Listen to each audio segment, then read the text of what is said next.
Okay, so the next step on duration, or the bond portfolio, what we need to do is calculate our time varying durations. Again, for mine, I'm starting at year 8.5, moving down to 0, and 0 is when the portfolio terminates. We sell the bonds, we give our client the money. Of course, we charge them for our work. Our duration target, we start at 8.5 years, and as time moves forward, the duration moves down accordingly. And the reason you always want your portfolio to be the same duration as your target date is because if these two things vary, your sensitivity to interest rates increases quite a bit. So when we created the portfolio, we had a target duration, an actual duration of basically 8.5 years. We showed on our sensitivity plot that the portfolio is very insensitive to interest rate changes, but that's only because the duration and the time are the same. In other words, 8.5 and 8.5. What we want to do here is show what happens to duration if time moves forward. So we need to calculate the duration of each one of the bonds as we're moving forward in time. Here's my IBM bond. This is from the bonds worksheet. This is the settlement date. And then we're adding to it 8.5, which is my target. Yours is going to be 9.5 minus duration, which is in this case 8.5, so it's 0 times 365. So this part right here is just the number of days that we add to our settlement date as we move forward in time. This is going to be the bond yield, the bond coupon rate, bond yield, etc. for the duration calculation. And then finally 2 because it's a semi-annual bond. Notice that everything has been dollar signed out. Let me just go over to the bonds tab. Let me just go ahead and do the equation one time. So this is going to be equal to duration. We're going to come over to the bonds tab, click the start date, and hit F4 to lock that in. And we're going to add to it the quantity. In my case, it's 8.5. In your case, it's 9.5. 9.5, and we're going to subtract from 9.5 the number of years left. We're multiplying that by 365. That gives me the number of days I'm adding to the original bond, comma, the next thing we need is the maturity. Come over to bonds, click on the maturity date, hit F4, lock that in, comma, we need the coupon, click that in, hit F4, lock it in, comma, we need the yield, put that in, hit F4, comma, and then finally 2, because it's a semi-annual bond. So almost.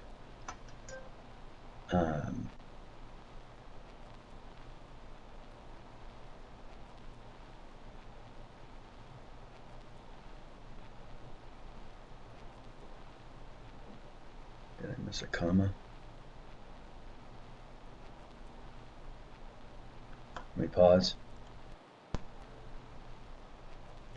Alright, we're back. Not quite sure what was wrong in that equation, but it seems it's working out fine now.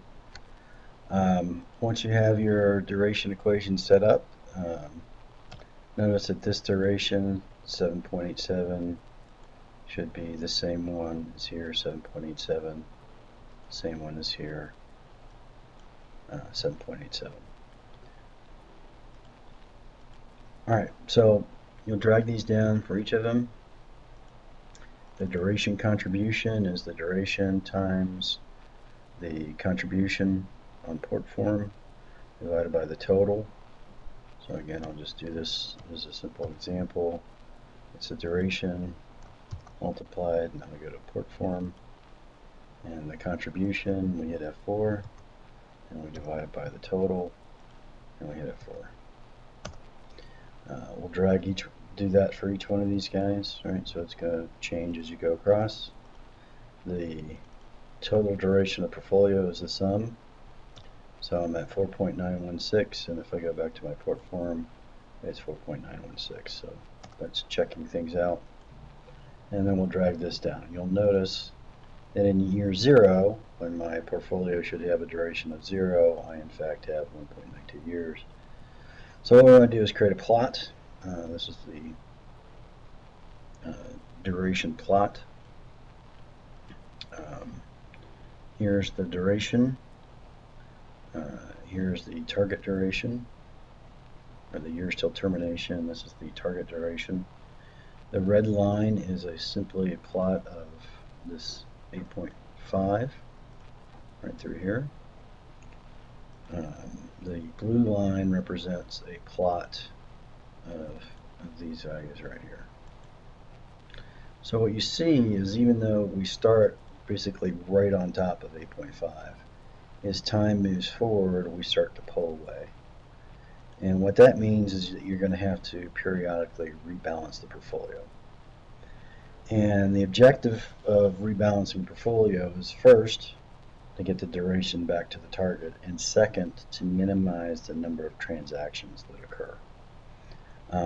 Because every time you do a bond trade, like if I have to sell some bonds and then use that cash to buy other bonds, that costs money. And what we want to do is minimize that cost, because the client is typically going to give us a fixed amount of money to do rebalancing, and we always want to be able to do it under that so that we make a profit. Or we may do it in a cost plus standpoint, in which case we still want to minimize the number of transactions. Remember, it's a competitive world. If you want to charge more for the rebalancing, that's fine. If somebody else doesn't want to, they're going to get the business. Alright, so this is one of the plots that need to be there. I do not want to see this data. Alright, I can tell quite quickly whether you've done the plot correctly just by looking at it. You'll notice that it's bowed. That's because duration's nonlinear, typical issue. This one is always going to be a straight line. And I also want you to do a deviation plot, which means as time goes forward, how far away are we from the target duration? So you're basically taking this value minus this value. And that's the deviation, and I want to see a plot of deviation relative to the target period. Okay, and what it should look like, right, as you move forward in time, you're going to start at 0, and as you move forward in time, it's going to get up. Once that duration gets above maybe 3/4 of a period of a year to half a year, between a quarter of a year and half a year, it's pretty much time for rebalancing. In general, every year, every 18 months, there's going to be some sort of rebalancing that occurs. All right, so that's the duration plots. Our last video is going to be the rebalancing. I'm going to show you briefly how to do it, and then you're responsible for the rest. Thanks a lot. Bye.